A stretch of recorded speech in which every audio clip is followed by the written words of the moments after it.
Welcome to Lake Toba, Indonesia, and welcome to the thrilling conclusion of the UIM-ABP Aquabike World Championship 2024.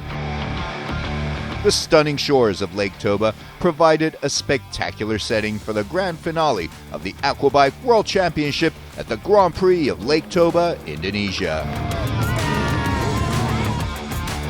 The event featured 3 intense days of endurance racing, followed by 2 exciting days for the World Circuit Tour. Competitions spanned various categories, including Ski Division GP1, Ski Ladies GP1, Runabout GP1, and the Freestyle category. In this program, we bring you all the highlights from the Runabout GP1 and Freestyle events. Set against the stunning backdrop of Lake Toba's tranquil waters and verdant surroundings, the Grand Prix of Lake Toba marked a spectacular conclusion to the World Championship calendar. The organization in Indonesia is really incredible. We already see last year, but this year it was amazing. All the people who support us are really good, and the Aquabike make an amazing job, and everything work very good for the race, and we already want to come back next year. Nestled in North Sumatra, Indonesia, Lake Toba is a natural marvel, featuring towering green mountains, serene vistas, and breathtaking sunsets. Designated as one of UNESCO's global geoparks in 2020, it holds the title of the largest volcanic lake in the world. At its heart lies Samosir Island, a cultural gem steeped in Batak heritage and history. Leading up to the races, both local and international fans enjoyed a vibrant opening ceremony celebrating the rich culture and traditions of Lake Toba.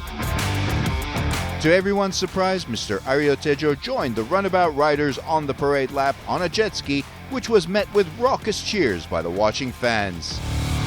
Riders also joined the festivities, engaging with enthusiastic local crowds who braved the seasonal weather to witness the significant event. The course designed by the organizers featured several critical elements that could play a decisive role in the championship race. The significant depth variations along the track could influence wave conditions in different sections, and combined with Lake Toba's rainy season, these factors set the stage for a weekend filled with intense drama and exceptional racing. The spectators out here, it is absolutely cool, because when we come through the course, you can see all these pockets of spectators, and the locals here have been so hospitable and awesome.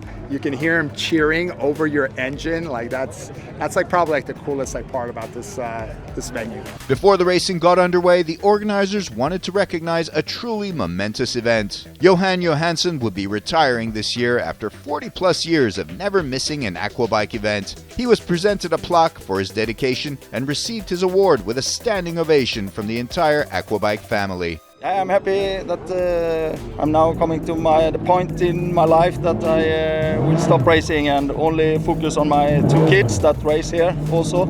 So I will anyway be on the race site. I will thank all the riders here in the Aquabike family and all the teams and all in Hotu Racing, local organizer here. Thank you very much for this. I'm very happy.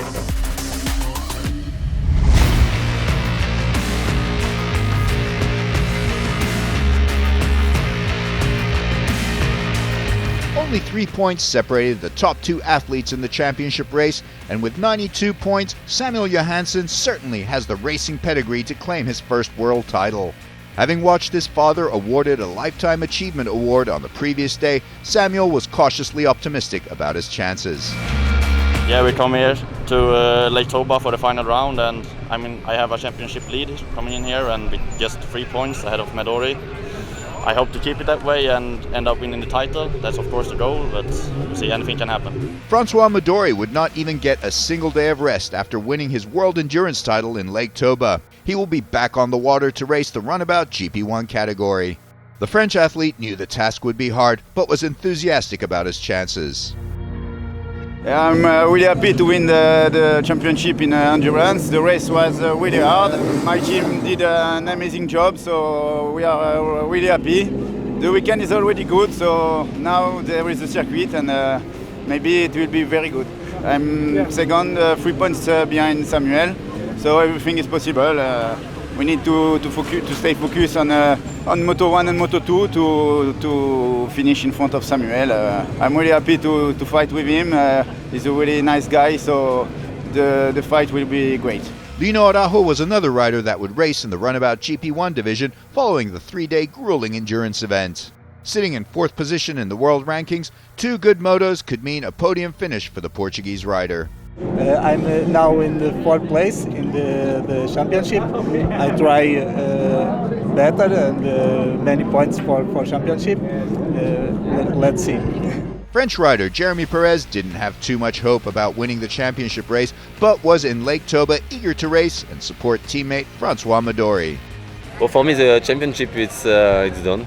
So I break 3 races in 4 races, so for me it's done.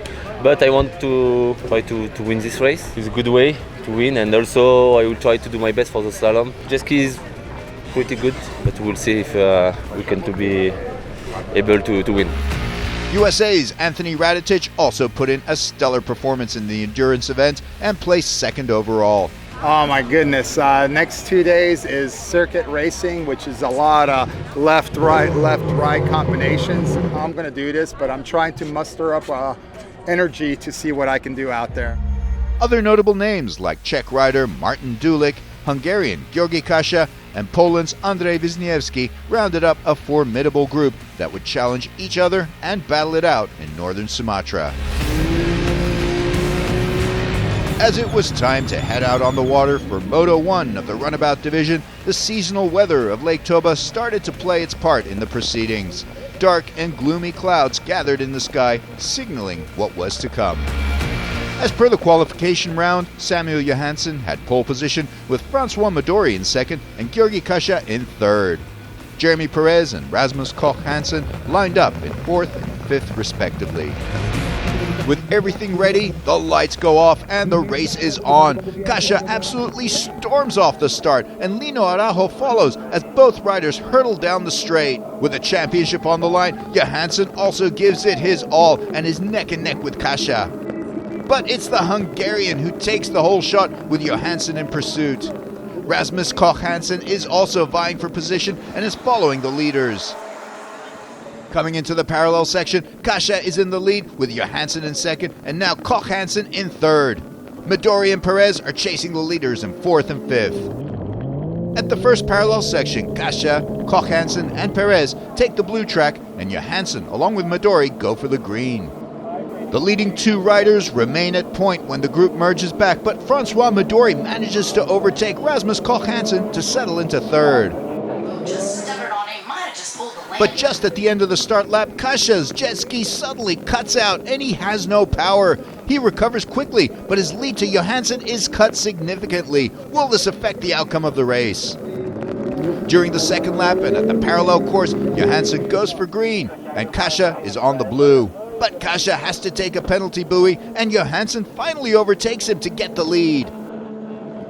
The young Swede now leads the pack and is racing well even under less than ideal conditions. Johansson is in a battle with Midori for the championship and he will have a big advantage if he can win Moto 1. But Midori is last year's champion and an experienced rider. He is already pushing Kasha for 2nd and will not give up on the championship. On the next parallel section, Kasha is on the green and Midori goes for blue. The Hungarian is pushing his ski to the limit and racing well, but he takes the last buoy a little too tight and catches an awkward bounce which slows him down. That's all that Midori needs and the Frenchman takes 2nd position. He's got to be thanking his lucky stars that he Midori now finds his rhythm and is flying through the water. On the 5th lap, Johansson and Midori take alternate tracks on the parallel section and are neck and neck. As they merge, there is slight contact and Midori manages to come out on top. He's in the lead. What a race this is shaping up to be. It's now Midori 1st, Johansson 2nd, Kasha 3rd, and Perez 4th. On the following lap, Midori still leads, but Kasha has to take another penalty buoy, and that allows Perez to overtake and move into 3rd position.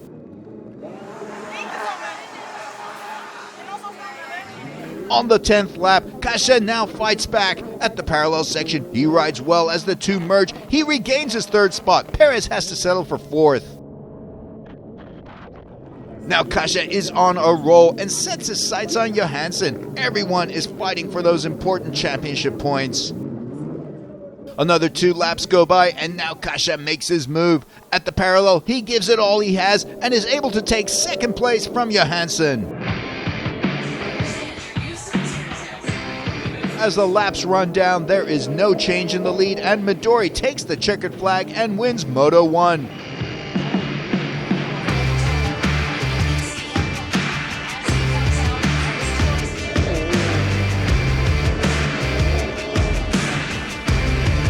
Kasia comes in second, but he's penalized for cutting the course, and that means Johansson takes second, and Perez gets third, with Martin Dulick coming in fourth.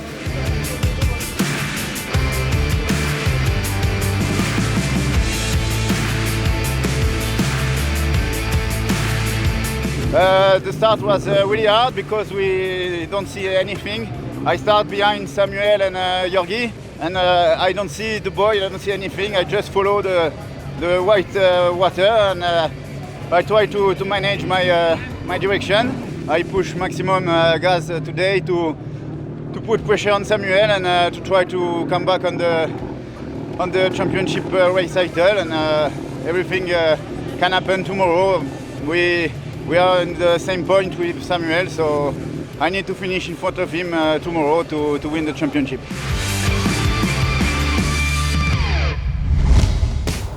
In the evening of the first day and under heavy rain, the parallel slalom competition took place to see who would be the 2024 champion.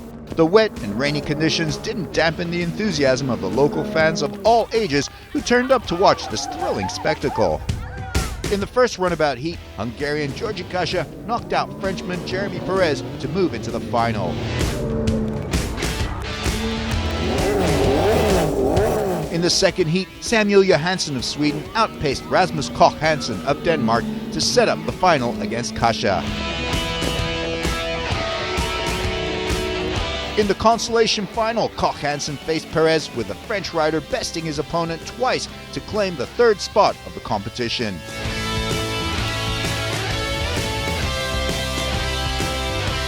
In the final, Samuel Johansson was simply unbeatable and defeated Georgi Kasia by a commanding lead to win the parallel slalom and was crowned as parallel slalom world champion.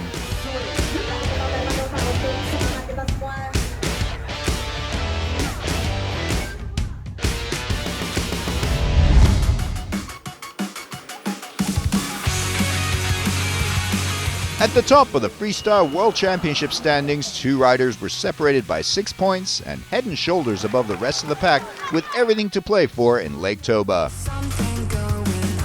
The more decorated of the 2 riders, Rashid Al Mullah of the United Arab Emirates, was keen to regain his world title and came to Indonesia with plenty of confidence. The place is amazing for racing, and especially with the green and mountain, with the fresh water. We are so happy to be here again. Last year's world champion, Italian Roberto Mariani, sat in second place with 91 points and was upbeat as ever to wow the crowds in Lake Toba. Portuguese airline pilot Paulo Nunes and Moroccan athlete Fadli Yassin both had to perform well as a spot on the podium was up for grabs. You know, having people in Asia, they're always welcoming you. For some of the people, it's the first time they have seen this kind of sport. So for us, it's the way for them to discover what is freestyle means, what is jet ski means, and I think based on the sound that they have been, the sound and the crowd and looking at their faces, it looks like they have been appreciating it. The Freestyle Moto 1 took place during the parallel slalom competition when the heavens had opened up and the conditions could best be described as very wet. Moroccan Fadli Yassin took the stage first and even under very wet conditions put in a polished performance, but was unable to land as many tricks and placed in 4th in Moto 1. Paulo Nunes also had grip issues in the unrelenting rain, however combined back-to-back spins and backflips to get 3rd in the late-night competition. Last year's champion Roberto Mariani had slightly better conditions and landed several back-to-back flips and power rolls to place 2nd in Moto 1. The Emirati rider Rashid Al Mullah certainly managed to get more air than the other riders, with combos, stacking barrel rolls and backflips to the delight of fans.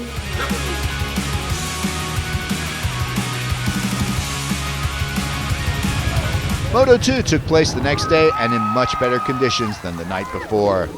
Crowds filled the water's edge as Paulo Nunes showcased his talents with 360s and barrel rolls. However, his ski seemed to lack the power with which the rider normally performs his tricks.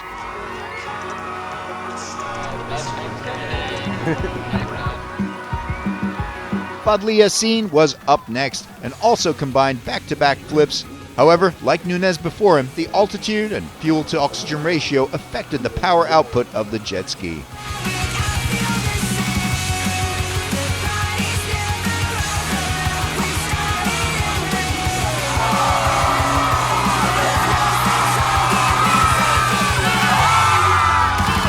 Roberto Mariani hyped the crowds like no other rider and then put together a combination of 360s and barrel rolls and finished off his routine with his signature Superman and fountain show.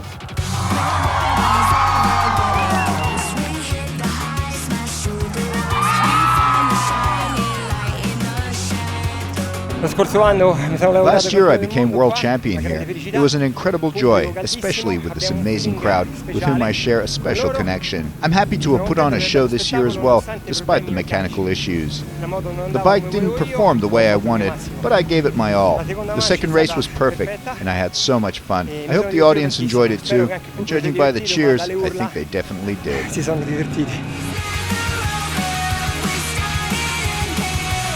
But Rashid Al Mullah absolutely stole the show and the hearts of the crowd. His flawless execution of 360s, backflips, and barrel rolls stunned his jubilant fans and paved the way to a possible world title.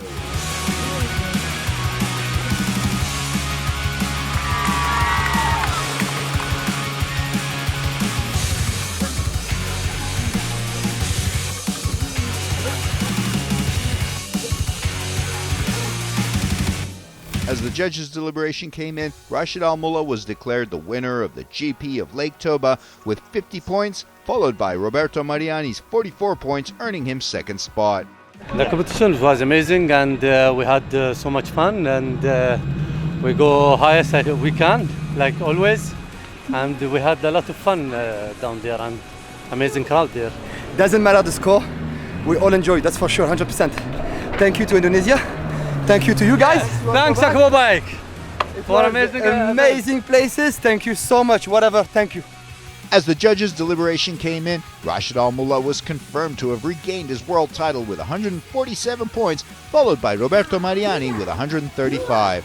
Paulo Nunes came in third with 94 points for the 2024 season.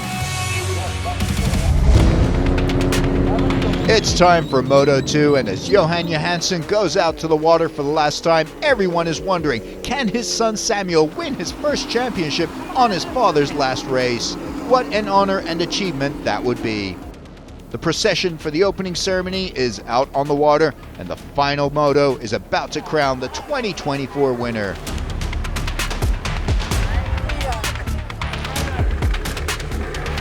And the race is on with another excellent start from Kasia, with Lino Araujo again close behind.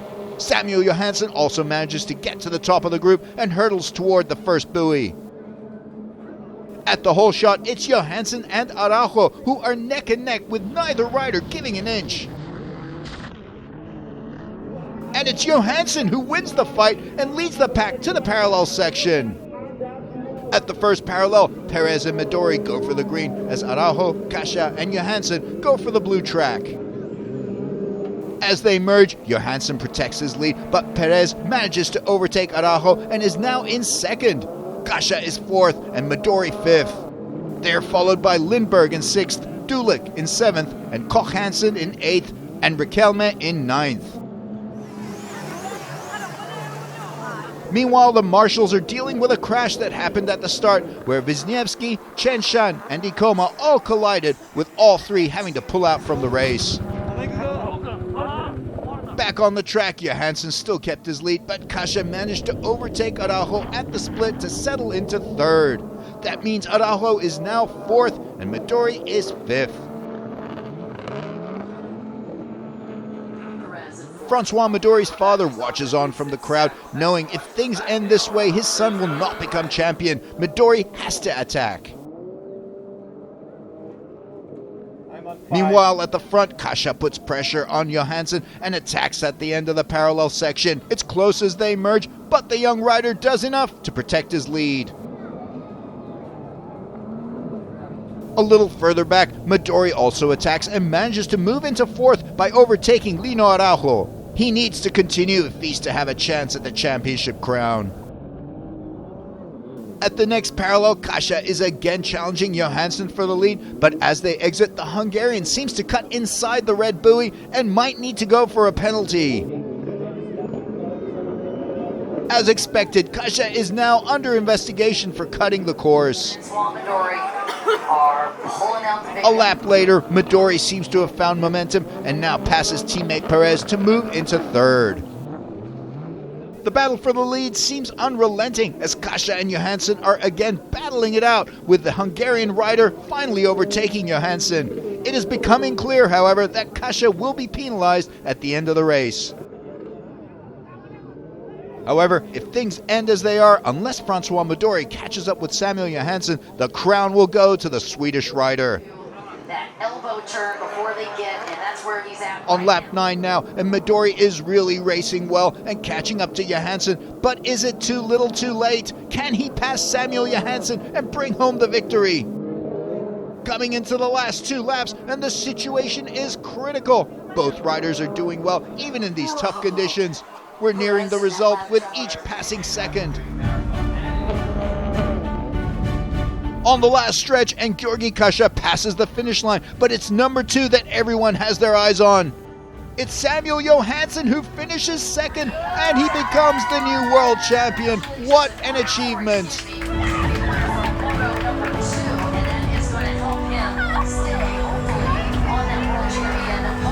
The final results for Moto 2 are Samuel Johansson coming in first as Georgi Kasia is disqualified for cutting the course, with Francois Midori declared second. Jeremy Perez comes in third and Lino Araujo in fourth.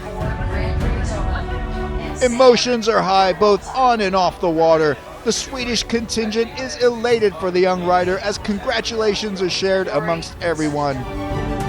Father and son share a special moment on the water, surrounded by fellow racers.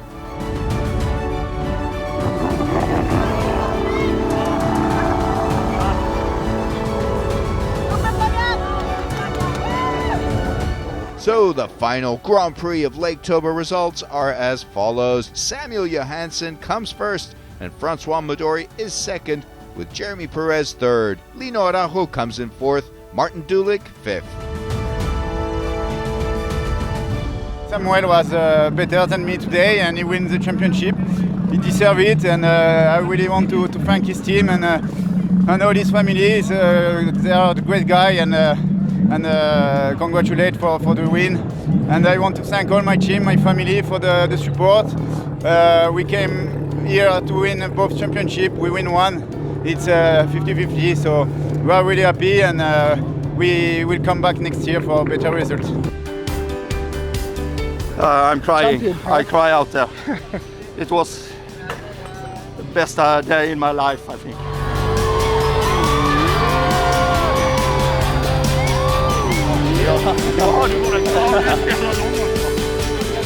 It feels amazing. It's a nice farewell gift for my father, who does his final race. Yeah, it means a lot. Thanks to everyone at home that supports me, and yeah.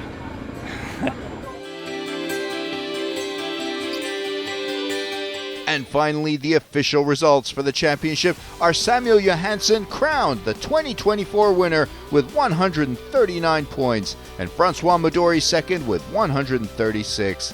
Lino Araujo comes in third, with Martin Dulik in fourth, and Ruben Jimenez Riquelme in fifth.